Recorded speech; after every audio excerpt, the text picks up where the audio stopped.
नमस्कार दोस्तों, मैं कमल शेखरी और आप देख रहे हैं हमारा विशेष कार्यक्रम चर्चा आम।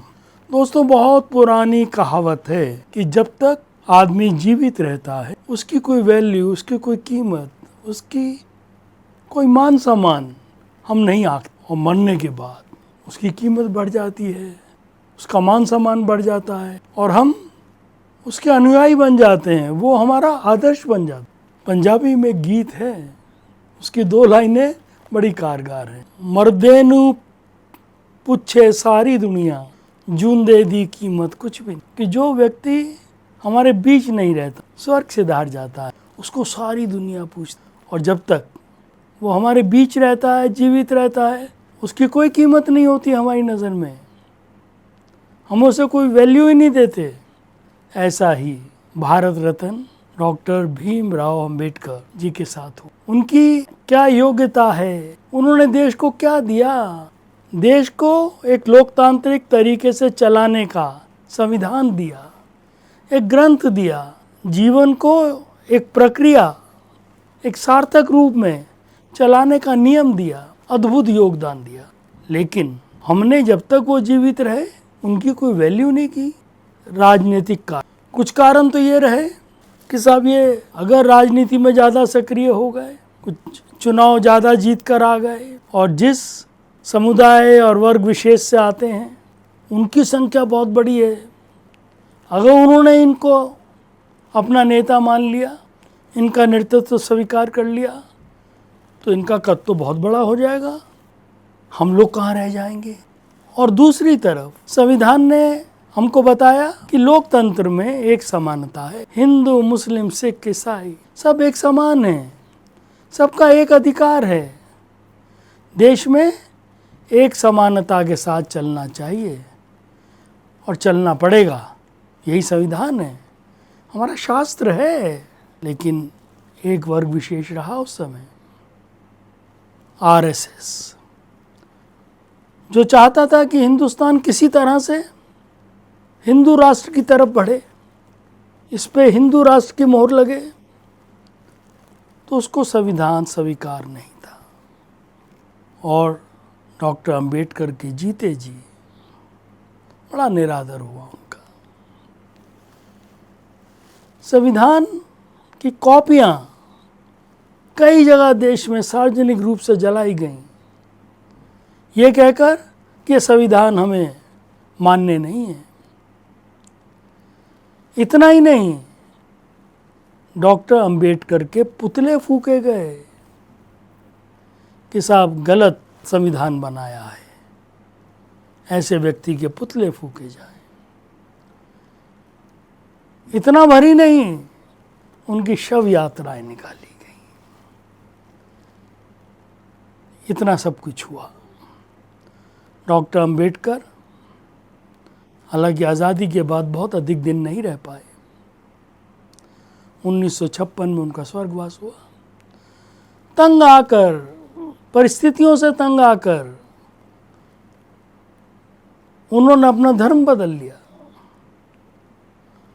उन्होंने कहा कि मैं हिंदू धर्म में पैदा जरूर हुआ हूँ, लेकिन मैं हिंदू धर्म में मरना नहीं चाहता। उन्होंने बौद्ध धर्म अपना लिया। तो ये उनके जिंदा रहते स्थिति बनी। और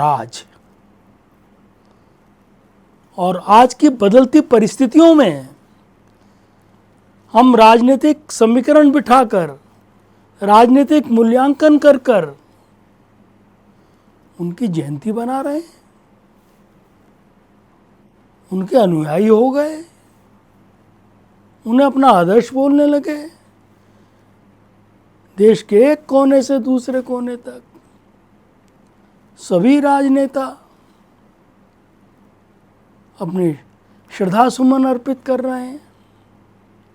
अभी 4-5 दिन पहले की बात है, 14 अप्रैल की, और सब बड़ा पुरजोरता से कहा गया कि हमने डॉक्टर अंबेडकर की याद में संग्रहालय बना दिया, पुस्तकालय बना दिया, स्मारक बना दिए। लेकिन 2 दिन बाद ही 16 तारीख को रामपुर में क्या हुआ, पूरे देश की रूह कांप जाएगी।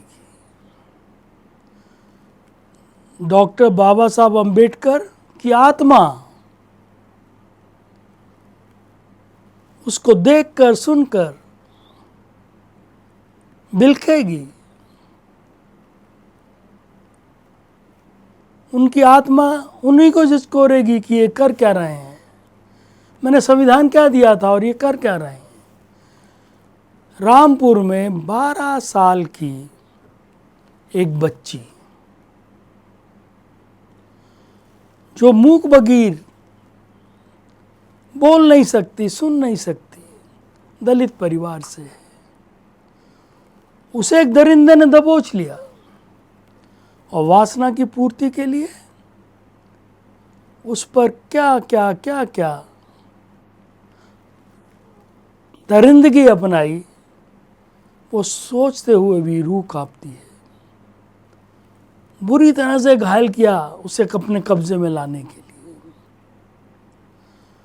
उसके साथ बलपूर्वक बलात्कार किया और बाद में क्या सोच बनी दरिंदगी की कि उसके गुप्तांगों को जला दिया कि कहीं कोई मेडिकल एविडेंस ना बन जाए। इससे अगले दिन ही 17 तारीख को आगरा में एक जाटव परिवार के लड़के की शादी थी। घोड़ी चढ़ा, डीजे बुलाया और डीजे चला और लोगों ने नाचना शुरू किया, गाना शुरू किया। अब जो उस गली के दबंग थे उन्हें बर्दाश्त नहीं हुआ कि एक जाटव घोड़ी पे चढ़ रहा है और डीजे बज रहा है। कई लाठियां घर से निकल आई, डीजे पे तोड़फोड़ हो गई, बारातियों को पीटा गया और दूल्हे को घोड़ी से उतारकर लाठियों से मारा, ये कहकर कि अब तक जैसी शादियां करते रहे हो वैसी करो, ये घोड़ी पे चढ़कर डीजे बजा कर जाओगे, हमें डिस्टर्ब कर दोगे। क्या हुआ साहब, रामपुर में क्या हुआ? उस बच्ची के साथ दरिंदगी करने वाला कोई राम सिंह था जो दलित नहीं था। अगर ये दरिंदगी किसी मुस्लिम ने की होती तो अब तक बुलडोजर चलकर उसका घर उतार दिया गया होता, ईंट ईंट अलग कर दी गई होती। और वही आगरा की शादी से अगर ये काम गैर हिंदुओं ने किया होता कि दूल्हे को, एक हिंदू दूल्हे को उतार कर घोड़ी से मारा पीटा, डीजे तोड़ दो, बारातियों को मारो, हिम्मत कैसे हुई बारात निकालने की? तो अनुमान लगा लीजिए अगर वो गैर हिंदू होते तो इस समय क्या होता, कई घर बुलडोजर से गिरा दिए गए होते। तो हम श्रद्धा सुमन दे रहे हैं, श्रद्धांजलियां अर्पित कर रहे हैं, डॉक्टर अंबेडकर को अपना आदर्श बता रहे हैं, उनके अनुयायी बन गए हम। और हरकतें क्या कर रहे हैं कि जो पिछड़े हैं, दलित हैं, जाटव हैं, गरीब हैं, अति पिछड़े हैं, उनको घोड़ियों पर नहीं चढ़ने दे रहे, उनको उनकी मूक बगीर बच्चियों को हम दरिंदगी से मसल रहे हैं, बलात्कार कर रहे हैं, और कहीं कोई सख्त कार्रवाई नहीं हो रही।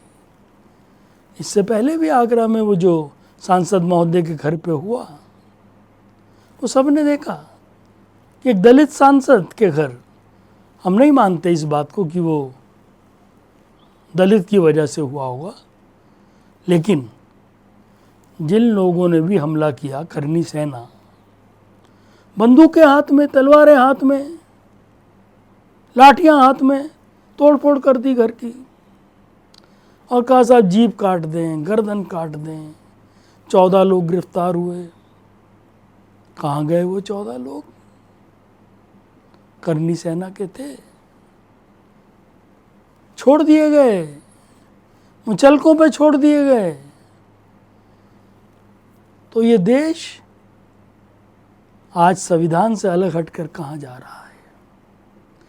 संविधान हमारे बीच रह ही कहाँ गया है?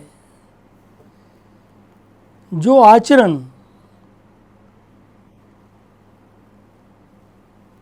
बनाकर चलने की बात बाबा साहब ने कही थी, वो आचरण हम कहाँ बना रहे हैं? हमारे बीच सौहार्द कहाँ बाकी रह गया? देश में जिसकी मर्जी आ रही है वो उसके खिलाफ नफरती जुबान बोल रहा है, जगह जगह हिंसा हो रही है, और हम बड़े फ़ख्र से गिना रहे हैं कि हमने अंबेडकर साहब की स्मृति में संग्रहालय बना दिया, पुस्तकालय बना दिया, स्मारक बना दिया। तो ये मरने के बाद जो वैल्यू कर रहे हैं हम, ये भी दिखावटी है, ये भी राजनीति से प्रेरित है। हम जानते हैं कि एक बहुत बड़ा वोट बैंक उनके नाम से उनके साथ जुड़ा है, और अब उस वोट बैंक का नेतृत्व करने वाला कोई नहीं है।